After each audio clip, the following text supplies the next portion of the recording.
What's worthwhile?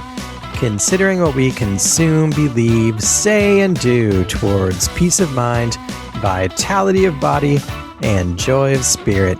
I'm Ramsey Zimmerman. Here's some more healthy living, motivation, and discussion. Hey there, it's Ramsey here. How much can 6 weeks really change a group of people? I'm not even talking about 6 weeks climbing Mount Everest together. Just 6 ordinary Friday evenings in a church basement. I recently had the opportunity to facilitate a 6-week WHOLE-4 Foundations course. And while I expected us to learn some useful things about health and faith, I walked away realizing that something a lot more important had been quietly happening the whole time. WHOLE-4 is a holistic health program developed by Dr. Daniel Amen, a psychiatrist who has spent decades studying brain health. The basic idea is that we cannot really separate the 4 holistic aspects of our spirit, our brain and body, our mind, and our relationships. They all influence one another. The course spends 6 weeks introducing a variety of ways to strengthen each of those 4 areas while helping participants build habits that can last a lifetime. The program is currently in the pilot phase, and we are one of many groups across the country and around the world that are test driving the curriculum and giving feedback based on our experiences. There were 6 of us in the group. Some of us were already good friends. Others were friends of friends or yet acquaintances. We got together once per week for about 2 hours. Each evening, we watched a teaching video together, stopped from time to time to discuss what we were learning, prayed together, and challenged one another to take small steps forward during the coming week. I think we all hoped and expected to learn something, but as a bonus, we all got to know each other better. One of the first things that struck me about the course was how much emphasis Dr. Amen places on the brain itself. He repeated often that it is not just mental health, it is brain health. That captured my attention because I've spent years talking on the podcast with you about building peace of mind, vitality of body, and joy of spirit. Brain health became a fascinating bridge between those things. After all, the brain is some amazing physical tissue. It helps regulate the body, it gives rise to our thoughts, it influences our emotions, and it is one of the primary instruments through which we connect with other people. It's like the hardware that sits right at the intersection of so much of what makes us who we are. Dr. Amen also has a memorable acronym that he calls Bright Minds. Each letter represents one of the major factors that influence brain health over a lifetime, including things like blood flow, inflammation, genetics, head trauma, toxins, mental health, immunity, hormones, blood sugar, and sleep. It's his way of reminding us that our brains are not fixed. They are affected by the choices we make every single day. One week focused heavily on nutrition. I got all excited. Once we started talking about food, digestion, inflammation, and brain health, I probably paused the video a dozen times to add commentary from my own experiences with nutritional therapy. Thankfully, the group was patient with me.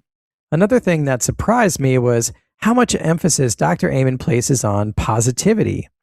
Now, I've always believed that gratitude, hope, and encouragement are good for us spiritually and that they are necessary for healing.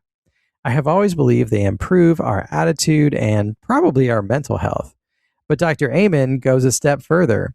He argues that intentionally cultivating positive thoughts is actually good for the physical health of the brain itself. One of us in the group wondered aloud whether emphasizing positivity that much risks denying reality. After all, life is hard sometimes. We all have setbacks, disappointments, and losses. Dr. Amen's response is not to pretend those things never happened. Instead, he encourages people to ask, what can I learn from this? His phrase is, you either win or you learn. I really like that. It reminds me of one of my own favorite sayings, you only fail if you stop trying. I still think my friend raised an important point. We do not want optimism to become denial, but a conscious emphasis on the good is better than the alternative. I was our group facilitator. I've found that there is a temptation when I'm leading a discussion to ask everyone else the questions and then quietly move on to the next topic without sharing myself. Sometimes I can almost hide behind the role of facilitator. But I guess I pulled that too much because the group started asking me the questions. They drew me out, the very thing I had been doing for everyone else. They quietly did for me. It was cool and sweet that they cared for me in that way. So having just completed the Amen WHOLE-4 Holistic Health 6-week foundational course, here's my take on it. The curriculum was great. It packed a lot into 6 weeks and did a nice job of weaving the content together, taking time each week to focus in on specific topics while never losing sight of how it all interconnected. Dr. Amen did a nice job in the videos of sharing with us his cute acronyms and his interesting stories. At one point, he said that he'd been on Dr. Phil's show like 30 times or something. That man definitely has a lot of fun stories. But we got even more value from spending the time with each other week after week. We took the time to check in with each other, ask about where we'd won and where we'd learned each week, and we encouraged each other to keep going. It's one thing to learn and try to do something new and challenging by yourself. It's something else entirely to take on the same challenges in a group of people who are equally committed to accomplishing those things and doing it together. Now we're headed into the second part of the journey, which is 12 weeks to really focus in on the details and dig deeper into ways to improve brain health. I'll let you know later on how that turns out too. And for today, that is enough. Ready for more? Visit what'sworthwhile.net to listen to podcast episodes, master your response to stress by reading my book Stress Response, available through Amazon, or to get better before burnout sets in by requesting the free guide. Regardless of where you are in your journey, I'd love to hear from you and talk about how we might move forward together. Please contact me, Ramsey Zimmerman, through the website or on social media like Instagram, Facebook, LinkedIn, or X. Thanks.